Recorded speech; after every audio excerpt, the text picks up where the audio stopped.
السلام علیکم. نحمد و نصلی علی رسولہ الکریم. اما بعد فاعوذ باللہ من الشیطان الرجیم. بسم اللہ الرحمن الرحیم. کل نفس ذائقۃ الموت. محترم حضرات، آج ہم لوگ مجلس چہلم میں جمع ہوئے ہیں اور ملک کی مشہور و معروف شخصیات مہاراج گن بال بنگرہ ضلع سیوان میں اکٹھا ہوئے ہیں اور کچھ بین الاقوامی شخصیات بھی آج آپ کے گاؤں میں رونق جلوہ افروز ہے. روحانی شخصیات مائناز علماء کرام بھی تشریف رکھتے ہیں. یہ علماء کرام کا کسی محفل میں آ جانا، بیٹھ جانا بابرکت ہے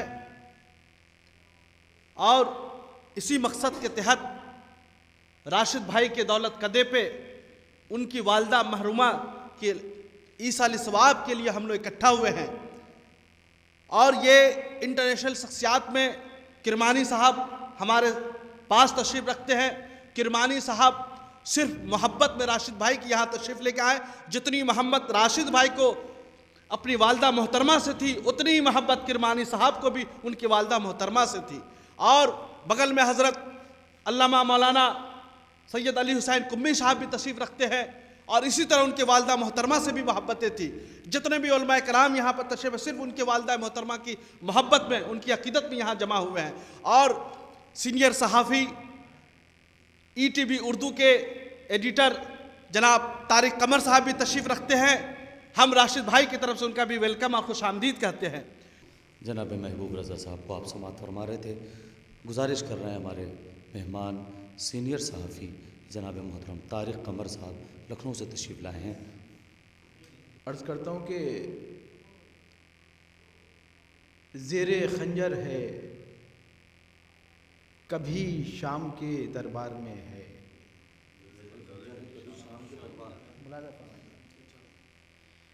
زیر خنجر ہے، زیر خنجر ہے کبھی شام کے دربار میں ہے. زیر خنجر ہے کبھی شام کے دربار میں ہے. کس قدر حوصلہ شبیر کے انکار میں ہے. زیر خنجر ہے کبھی شام کے دربار میں ہے. کس قدر حوصلہ شبیر کے انکار میں ہے. لوگ کہتے ہیں کہ آنسو ہے مگر میرا یقین.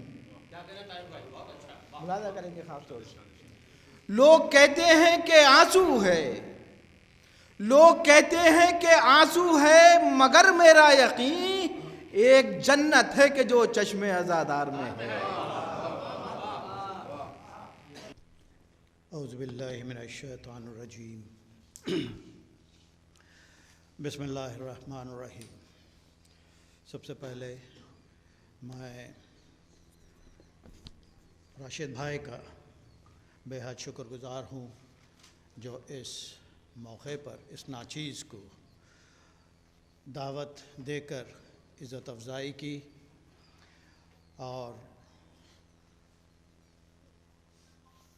میں علماء دین، علماء کرام جو موجود ہیں یہاں پہ اور معزز حضرات، حاضرین محفل، السلام علیکم ورحمۃ اللہ وبرکاتہ.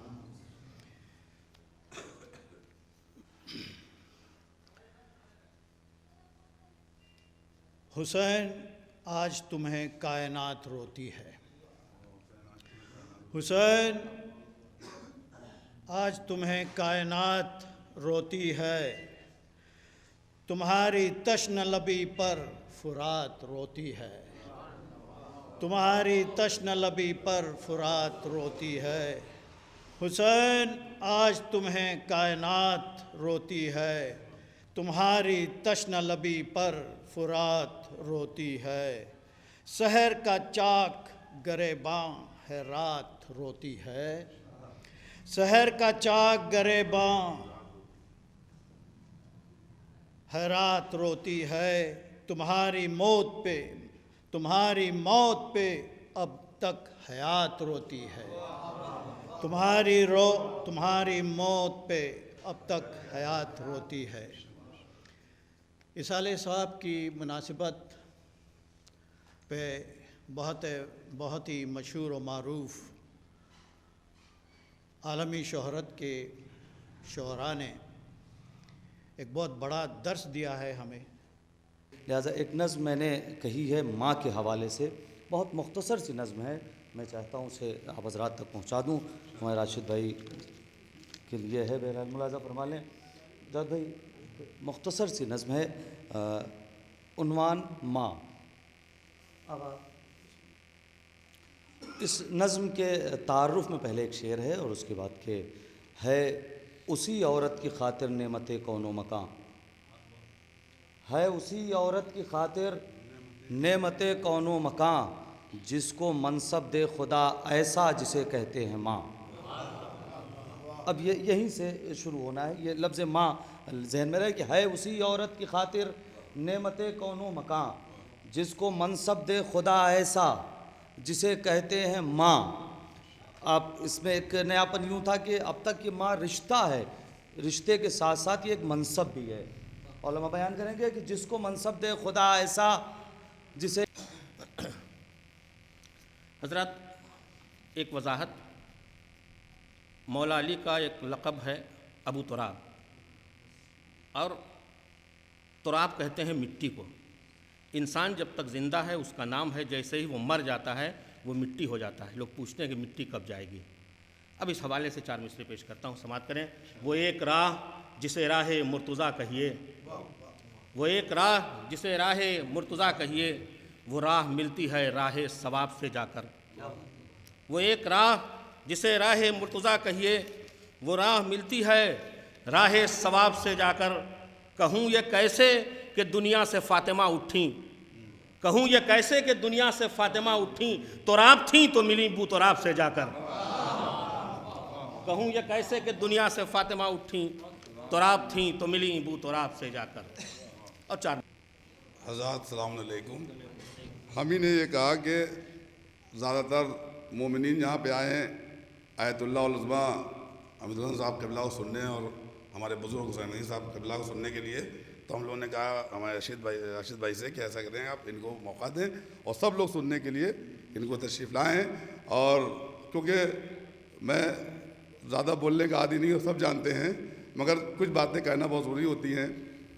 ہمارے راشد بھائی مجاہد ملت، جنہوں نے بمبئی کی سرزمین پر ہم لوگوں نے بہت سے بڑے بڑے پروگرام کیے، یتیموں کے لیے، غریبوں کے لیے، بیواؤں کے لیے، اور آپ نے بہت اس میں ہمارے ٹرسٹ کا سپورٹ کیا۔ جب انہوں نے مجھے ٹیلی فون کیا کہ میں چاہتا ہوں کہ مجلس میں ہندوستان کی بڑی شکل تشریف لائیں، تو ہم نے کوشش کی کہ ہر شہر سے کوئی نہ کوئی یہاں پہ آئے۔ اس سلسلے میں نے پرسوں اویسی صاحب سے بات کی حیدرآباد میں، وہ آنے کو تیار تھے مگر کیونکہ لوک سبھا چل رہی تھی اس لیے وہ یہاں پہ نہیں آ سکے۔ اس لیے وضاحت کر دی کہ لوگ جانے کے غلط نام نہیں دیا ہے پوسٹر میں، بلکہ مجھ سے بات ہوئی تھی حیدرآباد میں اویسی صاحب سے پرسوں، تو بھی وعدہ کیا تھا، مگر بعد میں یہ ہوا کہ لوک سبھا چل رہی تھی اس لیے وہ یہاں پہ نہیں آ سکے۔ انشاءاللہ پھر کوئی موقع ملے گا تو تمام کئی لوگوں سے بات ہوئی ابھی دہلی میں، جناب مختار عباس نقوی صاحب سے اور لوگوں سے، مگر لوگ نہیں آ سکے کیونکہ ایک ماں کے سلسلے میں یہ مجلس رکھی گئی ہے، 40ویں کی مجلس، اور تمام لوگ یہ چاہتے ہیں کہ تعزیت پیش کریں، مگر وقت کی تنگی کی وجہ سے یہ پروگرام زیادہ دیر نہیں ہو سکتا ہے۔ اور کیونکہ مجھے بھی جانا ہے، آپ جانتے ہیں کہ ہماری بیٹی کا ایکسیڈنٹ بھی ہو گیا تھا، اور ساتھ میں ابھی تھوڑی دیر پہلے گورنر ہاؤس سے ٹیلی فون آیا گورنر صاحب کا، کچھ مجھے بات کرنی تھی بہار سے متعلق، کچھ مومنین کے مسائل ہیں، تو مجھے 5 بجے ان کے گورنر ہاؤس میں میٹنگ کرنا ہے، اس لیے میں بھی جاؤں گا بھی یہاں سے۔ اور مجلس ایک ماں سے متعلق ہے، لہذا بہتر یہی ہے کہ اس کا ذکر کیا جائے، وہ 11 اماموں کی ماں ہو۔ کیا بات ہے، سبحان اللہ، کیا بات ہے، واہ واہ واہ۔ لہذا میں نے آیہ کریمہ اسی مناسبت سے آپ کے سامنے پیش کی ہے۔ اس میں پروردگار عالم نے تطہیر کا تذکرہ کیا ہے، طہارت کا تذکرہ کیا ہے، اور جب طہارت اور پاکیزگی کا تذکرہ کیا ہے تو ذہنوں میں یہ نوجوانوں کے نہیں آنا چاہیے کہ آیت کے نزول کے بعد جیسے بہت سی آیتیں نازل ہوئیں، مثلا نماز کی آیت نازل ہوئی تو نماز شروع ہوئی، روزے کی آیت نازل ہوئی تو روزہ شروع ہوا، زکوٰۃ اور حج کی آیت آئی تب ایک فریضہ واجب ہوا۔ تو کیا آیت تطہیر کے نازل ہو جانے کے بعد پروردگار عالم نے اہل بیت کی طہارت کا اعلان کیا؟ آیا آیت تطہیر کے نازل ہونے کے بعد اس کے پہلے کا زمانہ وہ کیا تطہیر کا دور نہیں تھا، طہارت کا دور نہیں تھا؟ تو عزیزان گرامی ایسی بات نہیں ہے کہ آیت تطہیر کے نزول کے بعد سے ایک سلسلے کا اعلان کر رہا ہو رب العزت، نہیں، جیسے ہم تکبیر سے اللہ کی بزرگی کا اعلان کرتے ہیں، اللہ کو بڑا نہیں کرتے ہیں۔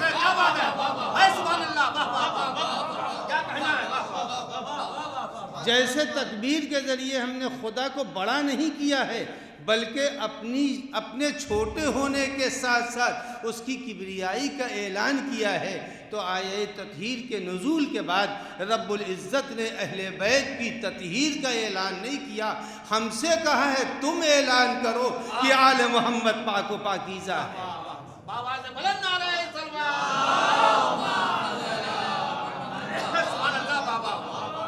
اس لیے کہ طہارت کے لیے چند چیزیں ہیں جو ہماری زندگی میں روزمرہ میں داخل ہیں۔ سورج کے ذریعے سے طہارت ہوتی ہے، پانی کے ذریعے سے طہارت ہوتی ہے، اور زمین کے ذریعے سے اگر پیر نجاستوں سے آلودہ ہے کچھ دور چلے تو خود بخود پیر پاک ہو جائے گا، تلا پاک ہو جائے گا۔ تو یا طہارت پانی کے ذریعے سے ہے، یا سورج کے ذریعے سے ہے، یا زمین کے ذریعے سے ہے۔ تو یہ تمام طہارت کے جو اسباب ہمیں دیے گئے ہیں، اس سے تو اہل بیت کی طہارت ہونے والی نہیں ہے۔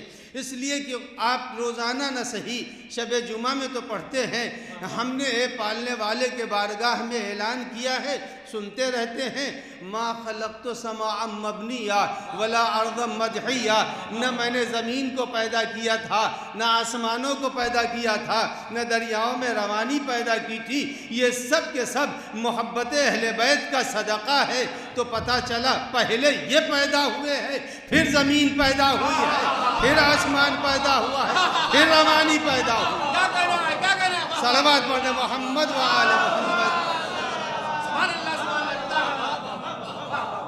کہ ماں کا مرتبہ اتنا ہے کہ حضور کا ایک قول آپ کے سامنے نقل کر دوں، اذا دعاک ابواک، جب تمہیں ماں باپ ایک ساتھ پکار لیں، مرتبہ اذا دعاک ابواک، جب آپ کو آپ کے ماں باپ ایک ساتھ پکار لیں، فاجب، تو پہلے کسے جواب دو؟ دونوں نے ایک ساتھ پکار لیا، تو حضور فرما رہے ہیں فاجب امک، پہلے ماں کی بات کا جواب دو۔ اس لیے کہ ہم یہاں پر ایک بات ہمیشہ کہا کرتے ہیں، ماں کا موضوع اتنا ہے کہ ہم گھنٹوں کی گفتگو آپ سنتے ہیں تمام حضرات علماء سے جو تشریف فرما ہے۔ ظاہر ہے کہ ہر شخص یہ جانتا ہے کہ تمام مذاہب میں ماں کا ایک مرتبہ اور عظمت پیش کی گئی ہے، ہر مذہب۔ اسلام میں اس نعمت کو کس شان سے پیش کیا گیا؟ میں نے ابھی مضمون لکھا ہے جو پرسوں چھپا ہے، اس میں اس بات پہ میں نے کچھ گفتگو کی ہے۔ یہاں میں اتنا عرض کر لوں کہ ماں کا مرتبہ قرآن کریم میں اتنا ہے، ابھی میں دہلی میں بھی اس بات کو جب مجلس میں تھا، جو حضرات یہاں تشریف فرمائے انہیں معلوم ہے کہ وہاں میں نے اس بات کو کس رخ سے پیش کیا تھا، لیکن مجھے دوسرے انداز میں اس بات کو کہہ لینا ہے کہ عظمت مادری، ماں کی عظمت رسول کے سامنے خاص طور پر جو مرتبہ ماں کا ہے، جو خالی ماں کے مرتبے پر ہو، ماں نہیں ہے۔ حضرت فاطمہ بنت اسد رسول کے لیے بمنزلہ مادری، ماں کی بمنزلہ۔ لیکن میں اس کو کہا کرتا ہوں کہ اگر حضرت فاطمہ بنت اسد کے ذریعے یا حضرت ابو طالب کے ذریعے جو روایات رسول سے متعلق ہیں وہ اگر ہٹا دی جائیں، آپ یہ دونوں ذکر ہٹا دیجیے تاریخ سے، نہ حضرت ابو طالب ہے نہ حضرت فاطمہ بنت اسد ہے، مجھے یہ بتلائے تمام عالم اسلام جو جہاں بھی ہو جس سے روحانی منزل پر یا کسی حیثیت سے بھی عقیدت ہوتی ہے، وہ یہ چاہتا ہے کہ اس کی زندگی کی ہر بات اس تک پہنچے۔ سارا عالم اسلام جو اپنے کو امت حضور میں کہتا ہے اور اس کی بے پناہ عقیدت و محبت حضور سے ہے، مدینے جانے کی تمنائیں، نام رسول پر خطابات، کتنی عقیدت ہے، تو کیا ہمارا دل نہیں چاہتا ہے کہ حضور کی زندگی کے ایک ایک شعبے سے، ایک ایک جز سے ہم واقف ہوں؟ اگر یہ تمنا ہے، میں ایک چھوٹا سا واقعہ بیان کرتا ہوں۔ حضرت فاطمہ بنت اسد جو حضور کی چچی ہیں، وہ منزل ماں کے ہیں، انہی نے پرورش کیا ہے۔ بہت کم سنی میں حضور کی مادر گرامی کا انتقال ہو چکا ہے، اور پرورش کرنے والے ماں آپ کے پدر گرامی آپ کی ولادت ہونے سے کچھ پہلے ہی انتقال کر چکے ہیں، تو اب پرورش کرنے والے یا حضرت ابو طالب ہیں یا جناب فاطمہ بنت اسد ہیں۔ ان کی محبت کا عالم یہ ہے کہ اپنے بچوں کے لیے جو غذا مہیا کرتی تھیں، اس سے بہتر غذا وہ اپنے بھتیجے کے لیے مہیا کرتی تھیں۔ اور اس کا ایک ثبوت یہ پیش کرتی ہے تاریخ کہ حضرت فاطمہ بنت اسد کے گھر پر ایک کھجور کا درخت تھا۔ غور سے سنیے گا اس روایت کو۔ ایک کھجور کا درخت تھا۔ اس دن ایسا ہوا کہ بچوں نے آ کے سارے کھجور چن لیے اور وہ لے کے چلے گئے۔ حضور کو اٹھانے میں وقفہ ہوا، جب آئے تو وہاں کوئی کھجور نہیں ہے، کوئی رطب، کوئی خرما زمین پر نہیں ہے۔ حضرت فاطمہ بنت اسد کو یہ فکر ہے کہ آج میں اپنے بھتیجے کے لیے کیا مہیا کروں۔ جا کر اداس اپنے فرش پر لیٹ گئیں، اپنا ہاتھ اپنے چہرے پر رکھ لیا ہے کہ یہ آ رہے ہیں فرزند عبداللہ، بھتیجے آپ کے آ رہے ہیں۔ جب قریب آئے تو ان کو یہ فکر ہے کہ آج یہ کیا ہونا ہے، آج تو ان کے لیے کچھ نہیں رکھا ہے، تو اپنا ہاتھ اپنی آنکھوں پر رکھ لیا ہے، لیکن دیکھ رہی ہیں سامنے کہ کیا ہوتا ہے۔ بہت جلدی بیان کر لوں۔ حضور تشریف لائے، فاطمہ بنت اسد اس کو دیکھ رہی ہیں۔ اب یہ توجہ رہے، کوئی نہیں ہے وہاں پر، یا حضرت فاطمہ ہیں یا حضور ہیں۔ اور انہوں نے کیا منظر دیکھا؟ حضور قریب آئے، ایک مرتبہ کھجور کے درخت کو دیکھا۔ تمام عالم اسلام کے سامنے جب میں اس واقعے کو بیان کروں گا، روحانی مسرت، کیفیت، خوشی کتنی محسوس ہوگی۔ کیا کہہ رہی ہیں کہ حضور کھجور کے درخت کے نزدیک آئے، نیچے آئے، آگے اس کو دیکھا، ہاتھ بلند کیا، ایک شاخ کو اشارہ کیا، وہ شاخ نیچے آئی، اس پر تازہ تازہ کھجور سامنے تھے۔ یہ دیکھ کر حضرت فاطمہ کو اطمینان ہوا کہ میرے بھتیجے کے پاس اتنی بات تو موجود ہے کہ درخت کو اشارہ کرے تو شاخ نیچے آ جائے، تازہ کھجور مل جائے۔ میں یہ پوچھتا ہوں، یہ واقعہ وہاں بیان کرنے والا کون؟ کوئی ہے؟ کوئی راوی لائے کوئی مجھے کہ ان سے روایت، ان سے روایت، ان سے روایت؟ یہ ایک واقعہ میں نے بیان کیا ہے، یعنی کتنے واقعات اگر میں یہ نقل کرنا شروع کروں تو میں پوچھنا چاہوں گا کہ حضور کی 40 سال تک آتے آتے جو زندگی ہے، اس کی روایات کس سے ملیں گی؟ ایک فقرہ کہوں گا، بات واضح ہو جائے گی۔ مجھے بتلاؤ کہ 40 سال تک حضور کی پوری داستان حیات کیا ابو جہل بتائے گا، ابو لہب بتائے گا، ابو سفیان بتائے گا، کون بتائے گا؟ ماننا پڑے گا اگر ابو طالب نہ ہوتے، فاطمہ بنت اسد نہ ہوتی، تو حضور کی ابتدائی زندگی کا پورا چیپٹر خاموش رہ جاتا۔ اب تو احسان مند ہونا چاہیے، کون ہے ابو طالب، کون ہے فاطمہ بنت صلوات محمد والے۔ اگر یہ نہ ہو تو ساری داستان حیات خاموش ہو جائے۔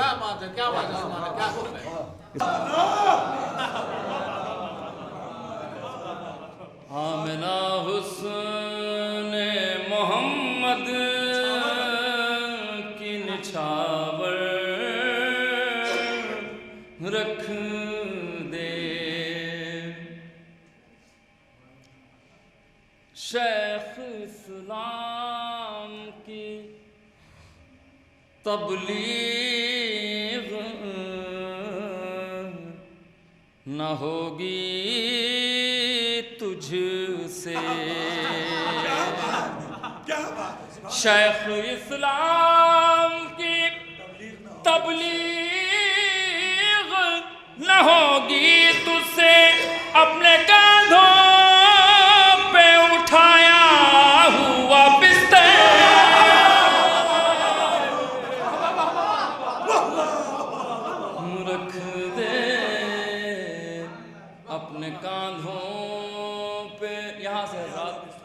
یہ مجلس جو ہے نا یہ دو پیغام رکھتی ہے.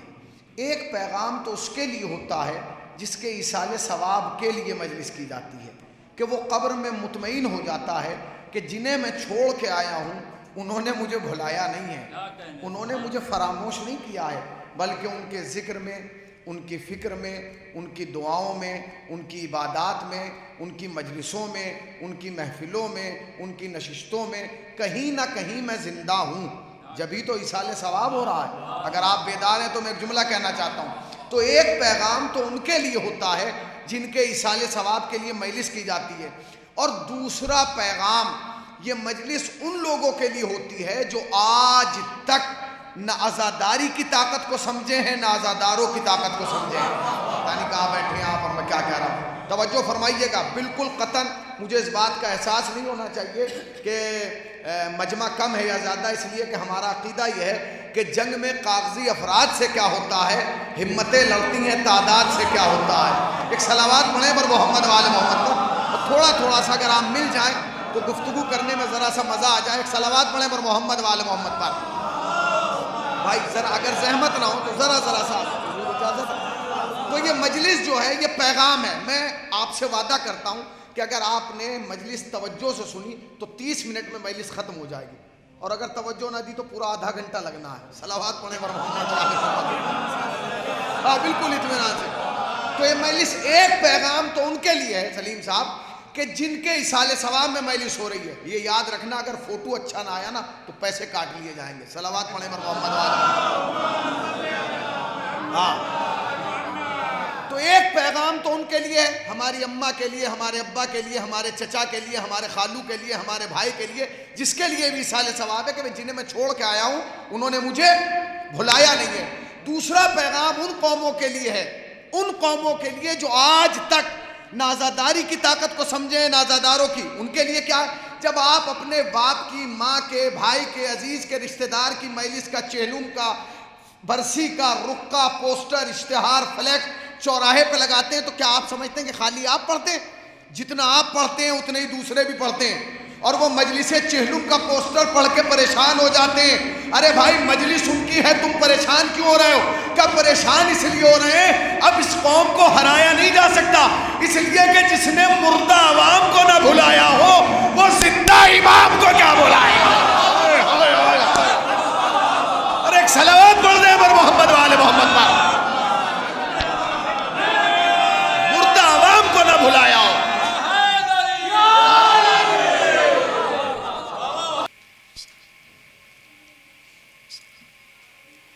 یہ حدیث مبارک ویسے اس مفہوم کی روایت رسول اللہ سے بھی ہے. الجنت تحت اقدام امہاتکم یا الجنت تحت اقدام الامہات. پیغمبر نے فرمایا جنت ماؤں کے پیروں کے نیچے ہے یا جنت تمہاری ماؤں کے پیروں کے نیچے ہے. لیکن چونکہ ایک ماں کے ایصال ثواب کی مجلس ہے تو میری سمجھ میں آیا کہ ماں ہی کے فقرے کو عنوان کلام قرار دیا جائے. مفہوم وہی ہے. فرمایا الزم رجلہا. شہزادی فرماتی ہیں صدیقہ طاہرہ کہ ماں کے قدموں سے لپٹے رہو, ماں کے قدموں سے چمٹے رہو. فإن الجنت تحت اقدامها, اس لیے کہ جنت اسی ماں کے پیروں کے نیچے ہے. ایک شخص آتا ہے جلدی جلدی, اب اس میں کچھ کرنا تو ہے نہیں, بس کسی صورت سے 20 منٹ جانا ہے. یا رسول اللہ میں نے بڑا گناہ کیا ہے, معاف ہو جاؤں گا. بالکل, کیا کرنا ہوگا؟ فرمایا جا کے ماں کی خدمت کر. ہوتا ہے کسی نے, جن کی مائیں زندہ ہیں وہ قدر کریں, خدمت کر کے ابھی وقت ہے, گناہ معاف کروا سکتے ہیں. یا رسول اللہ بڑا گناہ کیا, کیا کروں؟ فرمایا جا کے ماں کی خدمت کر. کہنے لگا کہ اماں مر گئیں. فرمایا جا کے باپ کی خدمت کر. کہنے لگا ابا بھی مر گئے. فرمایا جا کے خالہ کی خدمت کر. دیکھیے کچھ چیزیں جو ہے اصغر بھائی, ہم لوگوں کے دیہاتوں میں ہندی میں کچھ ضرب الامثال ہے, ہم سمجھتے ہیں کہ ضرب المثل ہے. ڈیپ میں جائیے تو معلوم ہے پیچھے حدیث ہے اس کے. آپ کا پتہ نہیں یہاں بہار میں بولتے نہیں بولتے، ہمارے یہاں یو پی میں مسئلہ ہے مائی مرے موسی جی ہے نا، اس کے پیچھے یہ حدیث ہے شاید. یا رسول اللہ بہت گناہ کیا، کیا کریں؟ کہ جا کے ماں کی خدمت کر، اماں مر گئی باپ کی خدمت کر، ابا بھی مر گئے کہ جا کے خالہ کی خدمت کر. وہ چلا گیا. کسی نے پوچھا یا رسول اللہ ماں باپ کی خدمت گناہوں کی بخشش کا سبب ہے، خالہ سے کیا مطلب؟ کہ اس لیے کہ اس کو ماں سے نسبت ہے. تو جس کو ماں سے نسبت ہو، جب اس کی خدمت پہ گناہ معاف ہو سکتا ہے تو خود ماں. اسی لیے روایات سے یہ بات واضح ہوتی ہے، ماں کی دعا بھی قبول ہے، ماں کی بد دعا بھی قبول ہے. ہم آپ کے اوقات کیا ہے ہماری، میں آ رہا ہوں اس پر انشاءاللہ. حضرت موسیٰ والدہ کا جب ان کی انتقال ہوا، سنیے اللہ نے کہا موسیٰ قدم پھونک پھونک کر رکھنا، خدا میں تیرا نبی ہوں، تیری حمایت میں ہوں، تیری رحمتوں کے زیر سایہ. الگ سے اسپیشل آرڈر کا کیا مطلب؟ فرمایا اب وہ ماں نہیں رہی جو تمہارے حق میں دعائیں کیا کرتی تھی. موسیٰ علیہ السلام نے کہا کہ دیکھیے ماں کی دعا بھی قبول ہوتی ہے، بد دعا بھی. جلدی جلدی موسیٰ علیہ السلام نے کہا خدا جنت میں میرا پڑوسی کون ہوگا؟ جاؤ فلاں جگہ ایک قصاب ہے اس سے مل جاؤ. موسیٰ علیہ السلام اس کی دکان پر پہنچے. اب سلام علام تو کیا ہی ہوگا، علیکم السلام. ارے بھائی مہمان چاہیے، مہمان حبیب خدا ہے. وہ بیچارہ دکاندار تھا، دکان بند کیا، جو بھی سسٹم رہا اس وقت، شٹر وٹر گرانے کا، دروازہ بند کرنے کا، پردہ جو بھی رہا. آیا گھر. اب موسیٰ علیہ السلام دیکھ رہے ہیں. اب آپ کے ہاں بہار میں کیا بولتے ہیں نہیں معلوم، ہمارے اس کو سکہر بولتے ہیں، سمجھتا ہے سکہر ہے نا. تو وہ دیکھا وہ بڑا سا سکہر ٹائپ کا ہے، اس میں کچھ گٹھری ٹائپ کی ہے. اس کو صاحب اس نے اس میں سے اتارا، سمجھا وہ کیا تھا اس میں؟ بڑھیا ضعیفہ دھان پان، لکھنوی زبان میں کہا جائے بالکل دھان پان. اس کو لٹایا، ہاتھ منہ دھلایا، پھر گیا پکایا، اور اس کو بالکل ریزہ ریزہ کر کے اس کے دہن میں ڈالتا ہے، ہاتھ منہ دھلا کے پھر اس کو رکھا اوپر سکہر پہ ٹانگ دیا. موسیٰ علیہ السلام دیکھتے رہے، کہنے لگے کہ یہ کون ہے؟ کہ یہ میری ماں ہے. یہ کیا کرتے ہو تم؟ اس نے کہا صاحب میں غریب آدمی ہوں، کوئی نوکرانی رکھ نہیں سکتا، کام پر جانا مجبوری ہے. یہ میری ماں ہاتھ پیر چلا نہیں سکتی، تو کرتا یہ ہوں کہ میں اپنے ہاتھ سے نہلاتا ہوں، دھلاتا ہوں، کھلاتا ہوں، پلاتا ہوں، جانے لگتا ہوں، اوپر ٹانگ دیتا ہوں، کوئی جانور وغیرہ جو ہے وہ اذیت نہ پہنچائے. حضرت موسیٰ نے کہا کہ وہ سب ٹھیک، مگر میں دیکھ رہا تھا جب تم کھلا پلا چکے تو میں نے دیکھا ہے تمہاری ماں کے ہونٹ ہل رہے تھے. وہ کیا کہتی ہے سنیے کہ میری ماں روز خدمت کے بعد دعا دیتی ہے، بیٹا جس طرح تو میری خدمت کر رہا جا، اللہ جنت میں تجھ کو موسیٰ کا پڑوسی بنائے. موسیٰ نے کہا مبارک ہو تمہاری ماں کی دعا قبول ہو گئی. کہ تم کو کیسے پتا؟ کہ میں موسیٰ ہوں، خدا نے بتایا ہے کہ یہ تمہارا پڑوسی ہے. ماں کی دعا قبول، ماں کی بد دعا قبول.